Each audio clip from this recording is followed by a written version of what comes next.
കൈലാസാചലേ സൂര്യകോടിശോഭിതേ വിമലാലയേ രത്നപീഠേ സംവിഷ്ടം ധ്യാനനിഷ്ടം ബാലലോചനം മുനിസിദ്ധദേവാദിസേവ്യം നാരദാദി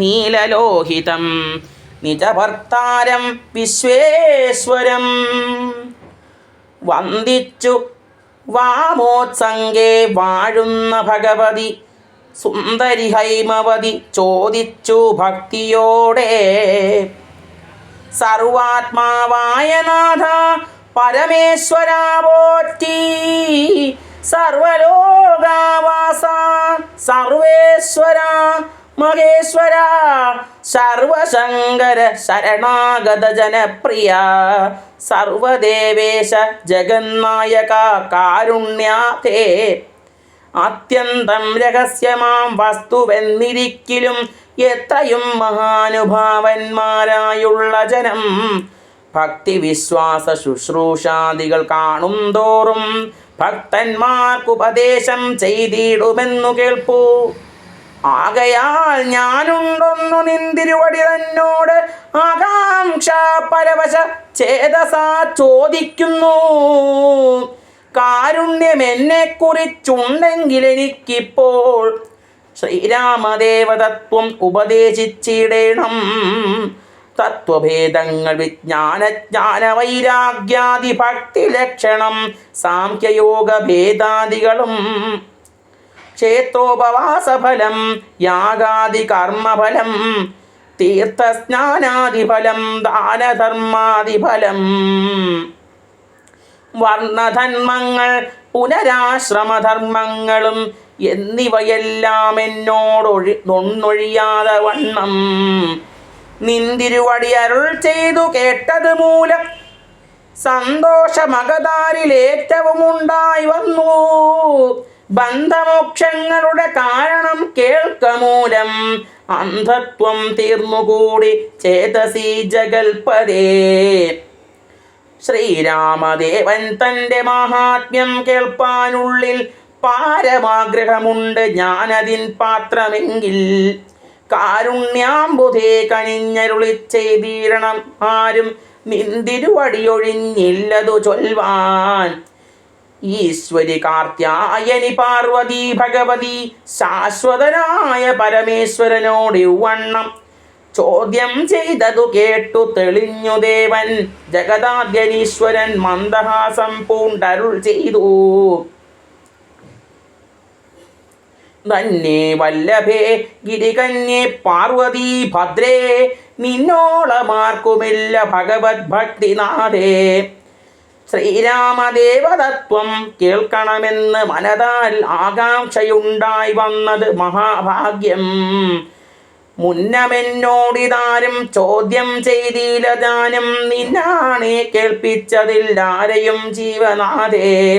അത്യന്തം രഹസ്യമായുള്ളൊരു പരമാത്മാ തത്വാർത്ഥമരുകയിൽ ആഗ്രഹമുണ്ടായതും ഭക്ത്യതിശയം പുരുഷോത്തമൻ തങ്കലേറ്റം നിത്യവും ചിത്തകാമ്പിൽ വർദ്ധിക്ക തന്നെ മൂലം ശ്രീരാമ പാദാംബുജം വന്ദിച്ചു സംക്ഷേപിച്ചു. സാരമായുള്ള തത്വം ചൊല്ലുവൻ കേട്ടാലും നീ.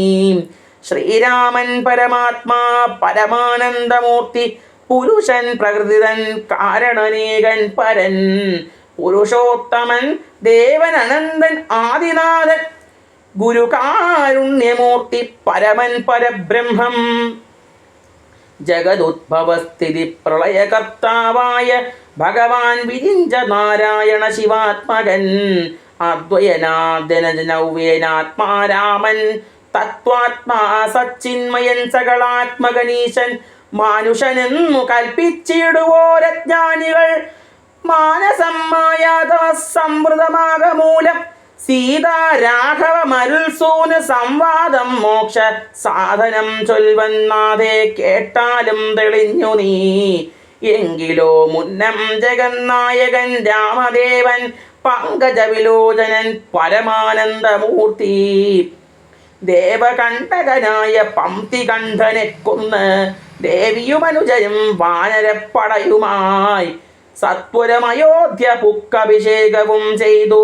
സത്താമാത്രാത്മാ സകലേശനൗവ്യയനാഥൻ മിത്രപുത്രാദികളാം മിത്രവർഗത്താലും അത്യുത്തമന്മാരാം സഹോദര വീരന്മാരാലും കീകസാത്മജാസുതനാം വിഭീഷണനാലും ലോകേശാത്മജനായ വസിഷ്ഠാദികളാലും സേവ്യനായി സൂര്യകോടി തുല്യ തേജസാ ജഗത് ശ്രാവ്യമാം ചരിതവും കേട്ടാനന്ദിച്ചു നിർമ്മല മണിലസൽ കാഞ്ചന സിംഹാസനേ. തന്മായാദേവിയായ ജാനകിയോടും കൂടി സാനന്ദമിരുന്നരുളിയിടുന്ന നേരം പരമാനന്ദമൂർത്തി തിരുമുമ്പിലമ്മാറുഭക്ത്യ വന്ദിച്ചു നിൽക്കുന്നൊരു ഭക്തനാം ജഗൽ പ്രാണനന്ദനൻ തന്നെ തൃക്കൺ പാർത്തു കാരുണ്യമൂർത്തി. മന്ദഹാസവും പൂണ്ട് സീതയോടരുൾ ചെയ്തു, സുന്ദരരൂപേ ഹനുമാന നീ കണ്ടായല്ലി, നിന്നിലും എന്നിലുമുണ്ടെല്ലാ നേരവും ഇവൻ തന്നുള്ളിലഭേദയായുള്ളൊരു ഭക്തിനാഥേ. ധന്യേ സന്തതം പരമാത്മജ്ഞാനത്തെ ഒഴിഞ്ഞൊന്നിലുമൊരു നേരമാശയുമില്ലയല്ലോ.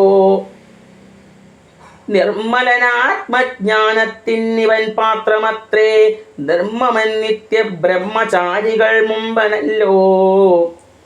കൽമഷമിവനേതുമില്ലെന്നു ധരിച്ചാലും തന്മനോരഥത്തെ നീ നൽകണം മടിയാതെ.